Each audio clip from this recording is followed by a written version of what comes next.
Hello friends, myself Advocate Kabir Singhania. Today we are going to start our spoken class and this is completely free. जैसे ये जो spoken class जो है तो ये सभी के लिए फ्री है। ये क्लास में फर्स्ट स्टैंडर्ड से लेके आप चाहे 12th स्टैंडर्ड हो या 60 इयर्स हो या 80 इयर्स हो, ये सभी के लिए काम में आ सकता है। आपको सबसे महत्वपूर्ण चीज़ आपको एक ख्याल में रखनी है कि मैं जिस तरह से आपको इंस्ट्रक्शन दूंगा उस तरह से आपको हर एक चीज़ अच्छे से पढ़नी है, अच्छे से सुननी है और जो भी इंस्ट्रक्शन मैं दूंगा उस तरह से आपको वो फॉलो करना है।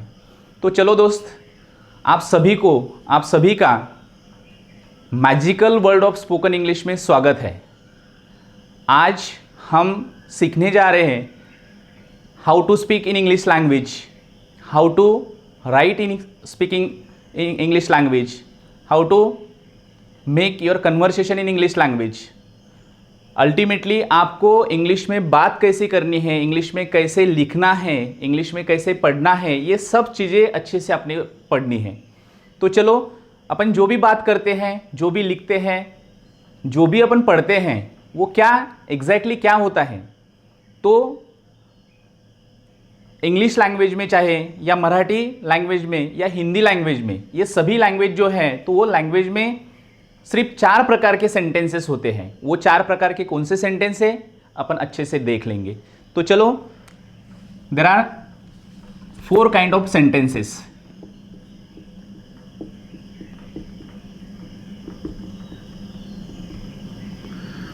जो फर्स्ट सेंटेंस जो है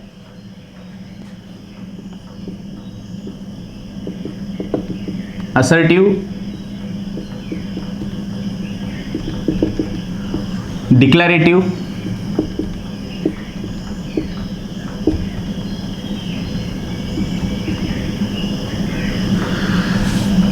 इसे अपन ये भी बोल सकते हैं विधानार्थी वाक्य।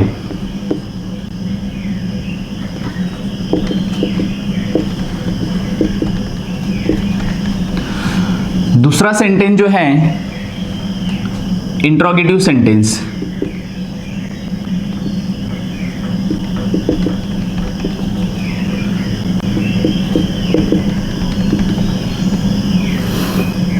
इसे प्रश्नार्थक वाक्य भी बोला जाता है।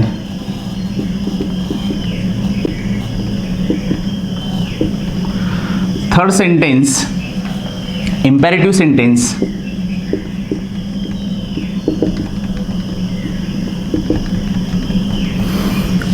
इसे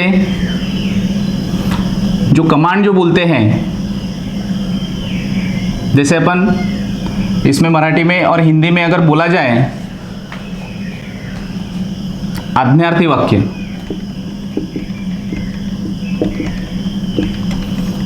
फोर्थ सेंटेंस जो है एक्सक्लेमेटिव सेंटेंस,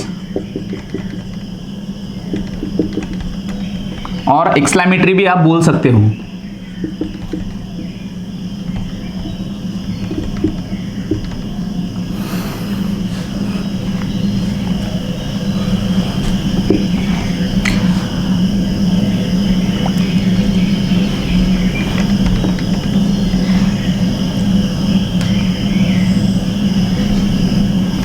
देखो, ये 4 प्रकार के जो सेंटेंसेस जो हैं, तो ये 4 प्रकार के सेंटेंसेस अपन जो बोलते हैं, जो लिखते हैं और जो पढ़ते हैं, ये 4 प्रकार के सेंटेंसेस में अपन सब बातें करते हैं।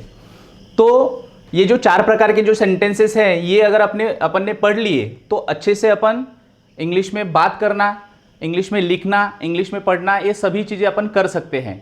तो चलो अपन पहला सेंटेंस देखते हैं। Assertive sentence, declarative sentence, statement sentence, और इसे इंफॉर्मेटिव सेंटेंस भी कहा जाता है। तो इसकी जो कंस्ट्रक्शन जो है, तो कंस्ट्रक्शन बहुत ही इजी कंस्ट्रक्शन है।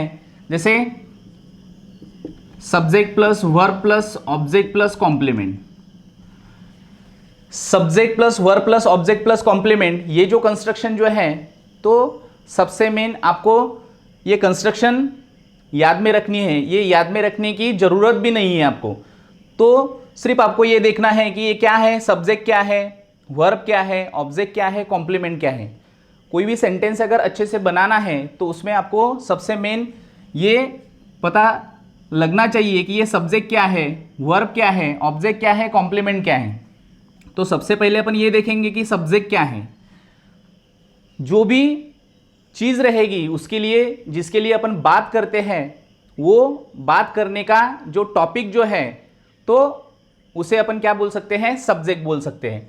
तो ये सब्जेक्ट जो है तो एक तो किसी का नाम आ सकता है, कोई भी किसी का भी नाम, जैसे मान लो कि एक आधे पर्सन का भी नाम हो सकता है, एक आधी things, person, animal, plants, birds और everything whatever you want to speak.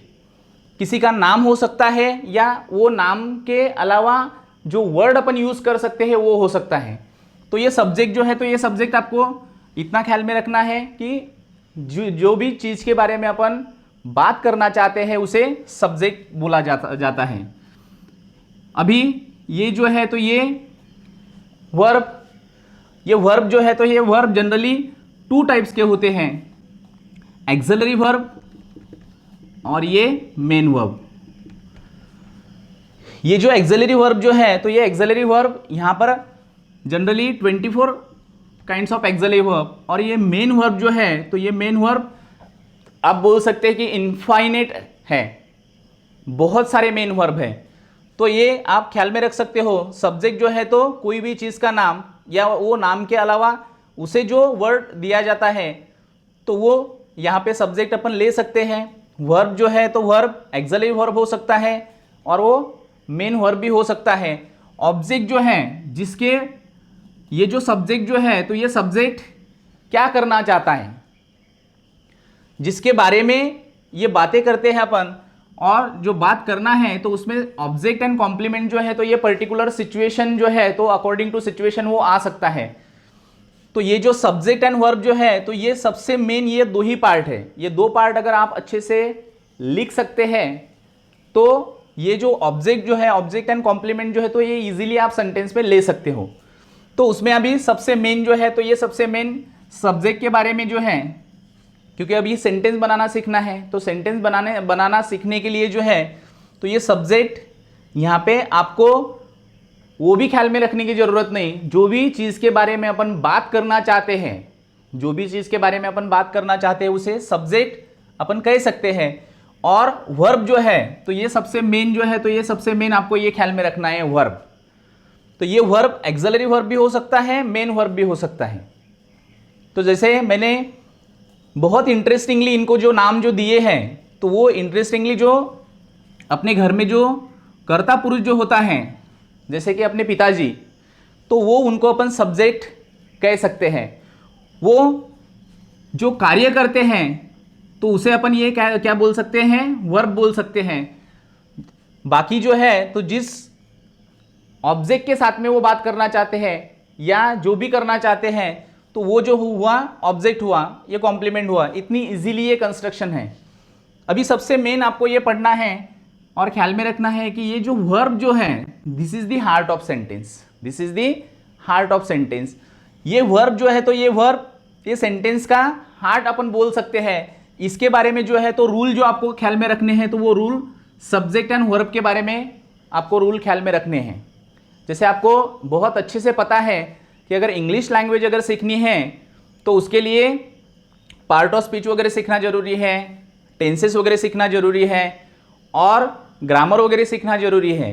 ये सब बातें आपने 1st स्टैंडर्ड से लेके 12th स्टैंडर्ड तक अच्छे से पढ़ी हैं, लेकिन फिर भी आज अपन फ्लुएंटली इंग्लिश में बात नहीं कर सकते या कोई प्रॉब्लम जाता है या माइंड में वो जो हेजिटेशन जो रहता है तो उसके वजह से अपन अच्छे से बात नहीं कर सकते। तो ये भी एक कारण हो सकता है। दूसरा कारण ये भी हो सकता है कि इंग्लिश सब्जेक्ट जो है तो आपको बहुत ज़्यादा बोरिंग लगता होगा। तो ये सभी चीज़ें जो है, ये सभी बातें जो हैं तो ये अपनी मान्यता जो भी ट्रेडिशनल वे जो है तो ये अभी थोड़ी देर के लिए आपको बाजू में रखना है और मैं जिस तरीके से आपको पढ़ाऊँगा उस तरीके से आपको पढ़ना है। इसमें आपको बहुत अच्छे से ये जो है तो ये कंस्ट्रक्शन भी कैसे ख्याल में रख सकते हो आप, उसके बाद में जो बाकी की जो चीज़ें जो है तो वो भी बहुत अच्छे से कर सकते हो। Without any hesitation you will able to remember everything. आपको ख्याल में रखने की कोई भी ज़रूरत नहीं है।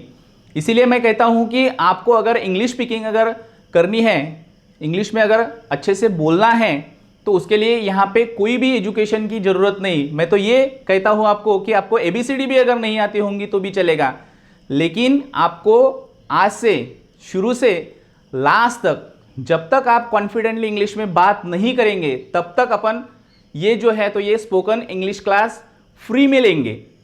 ये जो मेरा दायित्व जो बनता है कि ये अपने इंडिया के लिए मैं कुछ कर सकूं, तो इसीलिए मैंने ये फ्री कोचिंग क्लास और फ्री स्पोकन इंग्लिश का जो क्लास जो है तो वो स्टार्ट किया है। तो चलो दोस्तों, अभी जो है तो अभी ये दो बातें अपन यानी सब्जेक्ट और वर्ब के बारे में जो है तो कुछ रूल अपन यहाँ पे सीखते हैं। तो वो रूल क्या है, कौन सा एग्रीमेंट हुआ है इनके दोनों के बीच में, कि जैसे मैं मजे से कहता हूँ कि सब्जेक्ट जो है तो अपने घर का जो कर्ता पुरुष जो होता है, जैसे कि अपने पिताजी, तो वो कर्ता पुरुष है, और ये वर्ब जो है तो वो जो कार्य करते हैं वो कार्य करते हैं, तो उसे वो जो क्रिया होती है तो वो क्रिया यहाँ पे अपन वर्ब बोल सकते हैं। और अच्छे से बाकी और मजे से मैं ये कहता हूँ कि जैसे हेल्पिंग वर्ब जो है तो आप अच्छे से यानी ख्याल में रखने के लिए ये ख्याल में रख सकते हैं कि ये आपके जैसे सब्जेक्ट जो है तो ये पिताजी, और उनको हेल्प करने वाली जो रहती है तो उनकी वाइफ यानी आपकी मम्मी। और ये बोल सकते हैं अपन कि ये हेल्पिंग वर्ब जो है 24 हेल्पिंग वर्ब है, और ये जो कार्य करते हैं तो ये इसे बोल सकते हैं अपन मेन वर्ब। ऑब्जेक्ट और कॉम्प्लीमेंट लेने के लिए आप इजीली ऑब्जेक्ट एंड कॉम्प्लीमेंट ले सकते हो। तो इसमें सबसे मेन ये अभी देखना है कि क्या वर्ब है, क्या सब्जेक्ट क्या है, वर्ब क्या है, और इनके क्या एग्रीमेंट है, और कौन से रूल हैं, कि जो रूल ख्याल में रखने के बाद में आपको जितनी भी कंस्ट्रक्शन होंगी ये सेंटेंस के बारे में, जैसे असर्टिव सेंटेंस है, डिक्लेरेटिव सेंटेंस है, स्टेटमेंट सेंटेंस है, इंफॉर्मेटिव सेंटेंस है, ये सभी को अपन ये बोल सकते हैं कि विधानार्थी वाक्य जो है तो विधानार्थी वाक्य की कंस्ट्रक्शन जो है तो वो कंस्ट्रक्शन बहुत इजीली आप ख्याल में रख सकते हो। ये दोनों के एग्रीमेंट ये देखने हैं कि क्या इनके साथ में कौन से एग्रीमेंट हुए हैं। तो ये पहला पार्ट जो है तो ये सब्जेक्ट के बारे में मुझे ऐसा लगता है कि उसके बारे में आपको सभी को अच्छे से पता है। अगर पता भी नहीं होगा तो जिस भी चीज़ के बारे में अपन बात करना चाहते हैं, कोई भी रहे, वो हो सकता है कि क्या था, पर्सन हो सकता है, एनिमल हो सकता है, प्लांट्स हो सकता है, और कोई भी थिंग्स हो सकती है कि उसके बारे में मुझे बात करनी है। तो ये चीज़ें जो है तो जनरली अपन कोई भी मराठी में बोले या हिंदी में बोले या इंग्लिश में अगर बोलना है, कोई भी लैंग्वेज में किसी के बारे में भी अगर बात करनी है तो वो आप उसमें सब्जेक्ट ले सकते हो। और वर्ब जो है तो वर्ब अपन यहाँ पे देखते हैं दूसरा पार्ट कि कितने 24 काइंड्स ऑफ एक्सिलरी वर्ब। तो वो एक्सिलरी वर्ब कौन से है तो वो उसके बारे में अपन देखते हैं कि जैसे am, is, are, was, were, have, has, had, do,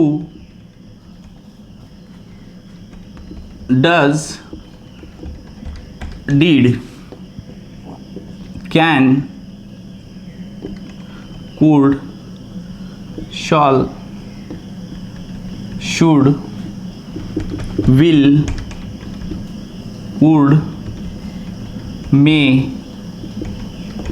might, must, used to, ought to, dare and need। ये देख सकते हो कि आप 24 एक्सिलरी वर्ब हैं। ये एक्सिलरी वर्ब जो है तो जैसे कोई भी सब्जेक्ट आपने यहाँ पे अगर लिया तो ये सब्जेक्ट लेने के बाद में आपको इनमें से कोई तो भी एक्सिलरी वर्ब लेना पड़ेगा। अभी आपको मैंने अभी बताया कि जैसे सब्जेक्ट जो है तो वो अपने घर के कर्ता पुरुष है, वर्ब जो है तो वर्ब का 2 पार्ट जो है तो axillary verb and main verb. जैसे एक्सिलरी वर्ब को अपन ने अपनी जैसे मम्मा का नाम दिया है तो आप बोल सकते हैं कि यहाँ पे हर एक घर में ऐसा तो नहीं होता है कोई कोई ऐसे भी रहता है कि जो ब्रह्मचारी भी रहते हैं, तो उसका मतलब ये है कि उसमें सभी सेंटेंस में ये एक्सिलरी वर्ब आने ही चाहिए, ऐसी कोई कंडीशन नहीं है। तो उसके लिए आपको ये ख्याल में रखना है कि जो भी सेंटेंस में आप ये एक्सिलरी वर्ब लेना चाहते हो, तो वो एक्सिलरी वर्ब यहाँ पे कुछ पार्ट उसके हैं, जैसे एमिजार ये एक पार्ट है, वॉज वेयर ये दूसरा पार्ट है, हैव हैज हैड जो है तो ये तीसरा पार्ट है, और उसके बाद में जो है do does did can could shall should will would may might must use to ought to dare and need, ये जो है तो ये पूरे के पूरे आपको अगर ख्याल में अगर रखने हैं तो ये इसे फॉर्म ऑफ टू बी बोलते हैं। दूसरा जो है तो ये फॉर्म ऑफ ये एमिजार वॉज वेयर जो है तो ये फॉर्म ऑफ टू बी, ये जो है हैव हैज हैड जो है तो इसे बोलते हैं कि फॉर्म ऑफ टू हैव, और ये जो है do does did can could shall should will would may might must use to ought to dare and need, ये जो है तो ये इसे मॉडल एक्सिलरी वर्ब कह सकते हैं। और इसे जैसे दो पार्ट में आप ये भी कह सकते हैं कि ये am is are was were have has had ये जो है तो ये प्राइमरी एक्सिलरी वर्ब है, बहुत ज़्यादा उनका यूज होता है। और do does did can could shall should will would may might must use to ought to dare and need, ये जो है तो ये जैसे कि उनका यूज जो होता है तो वो कम यूज होता है, या उसके लिए जो है तो ये दूसरा पार्ट अपन बोल सकते हैं। तो primary axillary verb and model auxiliary verb, ये बातें आपको ख्याल में रखनी है। तो प्राइमरी एक्सिलरी वर्ब जो है तो प्राइमरी एक्सिलरी वर्ब के बारे में am is are was were have has had, उसके बाद में मॉडल एक्सिलरी वर्ब जो है तो do does did can could shall should will would may might must used to ought to dare and need, तो ये चीजें आपको यहाँ पे एक्सिलरी वर्ब में ख्याल में रखनी है। दूसरा जो पार्ट जो है तो मेन वर्ब, तो ये मेन वर्ब के बारे में अपन रोज जो है तो मैं कम से कम आपको 5 मेन वर्ब आपको एक होमवर्क करके दिए जाएंगे। वो 5 जो मेन वर्ब जो है तो वो 5 मेन वर्ब आपको अच्छे से लर्न करने हैं, और वही 5 मेन वर्ब जो है तो उसके बारे में अपन अलग अलग सेंटेंस में वही कैसे अलग अलग सेंटेंस में यूज कर सकते हैं अपन वो भी देखेंगे। यानी ये हो सकता है कि आपकी जो भी आप लर्न करेंगे वो वर्ड मेन वर्ब, तो वो वर्ड के बारे में जो है तो वो वर्ड के बारे में अपन जब यूज करेंगे तो वो अच्छे से आपको लर्न भी हो जाएंगे। तो रोज का होमवर्क जो रहेगा तो रोज का होमवर्क इतना ही रहेगा कि ये 5 मेन वर्ब आपको अच्छे से पढ़ने हैं, अच्छे से लर्न करने हैं, अच्छे से ख्याल में रखने हैं। उसके बाद में जैसे जो भी टॉपिक के बारे में अपन बात करना चाहते हैं तो वो सब्जेक्ट के प्लेस पे अपन ले सकते हैं। वर्ब जो है तो एक्सिलरी वर्ब इनमें से अगर कुछ लेना है तो ये भी ले सकते हैं। मेन वर्ब जो है तो ये 5 मेन वर्ब जैसे रहेंगे तो उसके 5 मेन वर्ब में कोई भी मेन वर्ब अपन यहाँ पे यूज करके भी सेंटेंस बना सकते हैं, यानी कोई सेंटेंस बनाने के लिए आपको सोचने की जरूरत नहीं है। तो इसीलिए आज का जो टॉपिक जो है तो आज का टॉपिक आपको इतना ही ख्याल में रखना है कि there are only 4 kind of sentences, और ये 4 प्रकार के वाक्य जो होते हैं तो उसमें से सबसे मेन सेंटेंस जो होता है तो ये assertive sentence, declarative sentence, statement sentence, और इसे इंफॉर्मेटिव सेंटेंस भी बोला जाता है। विधानार्थी वाक्य ये सबसे ज़्यादा महत्वपूर्ण है। जैसे कि आपने टेंसेस सीखे होंगे, तो टेंसेस सीखे तो कौन से सेंटेंस में सीखे आपने, जैसे मैंने बोला है कि ये 4 ही प्रकार के सेंटेंसेस होते हैं। वो 4 प्रकार के सेंटेंसेस में पहला सेंटेंस विधानार्थी वाक्य ये जो है तो ये विधानार्थी वाक्य में ही सब टेंसेस भी आ जाते हैं, लेकिन वो जो है तो वो उस हिसाब से अपन नहीं पढ़ेंगे कि नहीं अभी टेंसेस की शुरुआत जो है तो टेंसेस की शुरुआत कर लेंगे, वो कंस्ट्रक्शन क्या है वो जो है तो वो एक क्रिटिकल होता जाएगा या आपको बोरिंग होता जाएगा। जो आज तक आप पढ़ते आ रहे हो तो उस हिसाब से पढ़ते आ रहे हो कि नहीं, टेंसेस का मतलब जो है तो टेंसेस अगर आई तो आपको इंग्लिश बोलना और इंग्लिश में लिखना आ सकता है, तो ये प्रॉपर नहीं है। तो उसके लिए आपको ये करना है कि only there are 4 kinds of sentences. तो वो 4 काइंड ऑफ सेंटेंसेस में से पहला जो सेंटेंस है विधानार्थी वाक्य, तो विधानार्थी वाक्य वो ख्याल में रखना है आपको। तो जो भी चीज़ के बारे में अपन बात करना चाहते हैं तो वो सब्जेक्ट इजीली ले सकते हो आप। यहाँ पे जो वर्ब जो है तो ये वर्ब भी एक्सिलरी वर्ब 24 एक्सिलरी वर्ब में से कोई भी एक्सिलरी वर्ब ले सकते हो, लेकिन इनमें जो है जैसे सब्जेक्ट एंड एक्सिलरी वर्ब में कुछ एग्रीमेंट हुए हैं, कुछ एग्रीमेंट जो है तो ये axillary verb and main verb में हुए हैं। तो ये बातें अगर आपको अच्छे से अगर पता चली तो मान लो कि आपको कोई भी कंस्ट्रक्शन ख्याल में रखने की ज़रूरत नहीं है। वो जो सेंटेंसेस यानी वो जो वर्ड जो है तो वो वर्ड आपको बताएंगे कि उसके आगे क्या आ सकता है, क्यों आ सकता है, ये सब जो है तो ये सब चीज़ें आपको यही सेंटेंसेस यही वर्ड आपको बोलेंगे और अच्छे से आप ये मैं दावे के साथ में कह सकता हूं कि आप भूल के भी भुला नहीं पाओगे। ऐसे ये कंस्ट्रक्शंस है, ऐसे ये एग्रीमेंट है। तो वन बाय वन अपन आगे चल जो है तो कल के सब्जेक्ट में अपन यही देखेंगे कि इनके एग्रीमेंट क्या है। ये दोनों के एग्रीमेंट जब तक आपको पता नहीं चलेंगे कि सब्जेक्ट एंड एक्सिलरी वर्ब में क्या एग्रीमेंट हुए हैं, axillary verb and main verb में क्या एग्रीमेंट हुए हैं। ये एग्रीमेंट बोले तो वो जो है तो वो सीधे सीधे बताएंगे कि उसके बाद में कौन सा वर्ड आ सकता है। ये इतना होने के बाद में ऑब्जेक्ट एंड कॉम्प्लीमेंट तो आप इजीली ले सकते हो, तो वो प्रैक्टिकली देखेंगे। बहुत इजी वे है दोस्तों, बहुत अच्छे से अपन यहाँ पे इंग्लिश में बात करना सीख सकते हैं, लिखना सीख सकते हैं, बोलना भी सीख सकते हैं। ये सभी चीज़ों के लिए ये जो है magical world of spoken English ये क्लास अपन ने स्टार्ट किया है और ये बहुत इजी है, सबके लिए फ्री है। तो इसलिए आपको कंटिन्यूसली रोज़ ये 15-20 मिनट का जो भी वीडियो है तो ये वीडियो यूट्यूब पे अपलोड होगा और वो ये अपलोड होने के बाद में आप सभी को लिंक आनी चाहिए। इसीलिए मैंने कल आपको मेरा नंबर दिया था, वो नंबर अगर आपके पास में नहीं होगा तो ये नंबर आपको ख्याल में रखना है 9850057887। ये आपका जो भी कुछ ग्रुप रहेगा तो वो ग्रुप में ये ऐड कर सकते हो। ये नंबर जहाँ जहाँ पे ऐड रहेगा उनको लिंक जो है तो वो उनको लिंक दी जाएंगी। और ये स्पोकन क्लास जो है तो ये ऐसा लिमिटेड नहीं है कि नहीं मैं 1 महीने के लिए 2 महीने के लिए या 3 महीने के लिए सिर्फ आपको पढ़ाऊंगा और आगे चला जाऊंगा। तो ऐसा नहीं कि आप जब तक कॉन्फिडेंटली इंग्लिश में बात नहीं कर पाते, नहीं सीख सकते हैं, तब तक ये कंटिन्यू रहेगा। और मुझे बहुत अच्छे से ये सब मैं देख सकता हूँ, इमेजिन कर सकता हूँ कि सभी आप जब तक कॉन्फिडेंटली इंग्लिश में बात नहीं करेंगे तब तक अपन ये कंटिन्यू करेंगे। तो आपको बहुत अच्छे से रोज़ जो है तो ये अटेंड करना है। और ये अटेंड करने के बाद में जो है तो धीरे धीरे मैं आप सबको ये बताऊंगा कि कोई भी कंस्ट्रक्शन ख्याल में रखने की ज़रूरत नहीं है। कोई भी वर्ड जो है तो वो वर्ड उसके बारे में अगर बात करनी है तो वो कैसे बात कर सकते हैं। और इसमें अपन ने ये स्पोकन क्लास को जो नाम दिया है magical world of spoken English जो दिया है, तो मैजिकल का मतलब ये है कि ये एक चमत्कार है, बहुत चमत्कारिक वर्ल्ड है ये स्पोकन लैंग्वेज का। और ये स्पोकन लैंग्वेज का चमत्कारिक वर्ल्ड जो है तो उसके बारे में मैं धीरे धीरे आपको बताऊंगा। और आप जैसे जैसे सीखते जाएंगे तब आपको पता चलेगा कि English language is the easiest language in the world. तो चलो दोस्तों, आज का जो टॉपिक है तो हम यहीं ख़त्म करते हैं। कल के लिए जो है तो कल के लिए आपको आगे की जो प्रोसीजर जो है तो सबसे मेन ये देखना है अपने को कि सब्जेक्ट एंड एक्सिलरी वर्ब में कौन से एग्रीमेंट हुए हैं और axillary verb and main verb में क्या एग्रीमेंट हुए हैं। ये एग्रीमेंट एक बार आपने अच्छे से देख लिए, अच्छे से समझ लिए, तो आपको सभी कंस्ट्रक्शन ये सेंटेंस के बारे में सभी कंस्ट्रक्शन आपको आ जाएगी और ये सब आपके साथ में बात भी करेंगे। तो थैंक यू, आज के लिए इतना ही। जो है तो आगे कल के टॉपिक में, कल के अपने क्लास में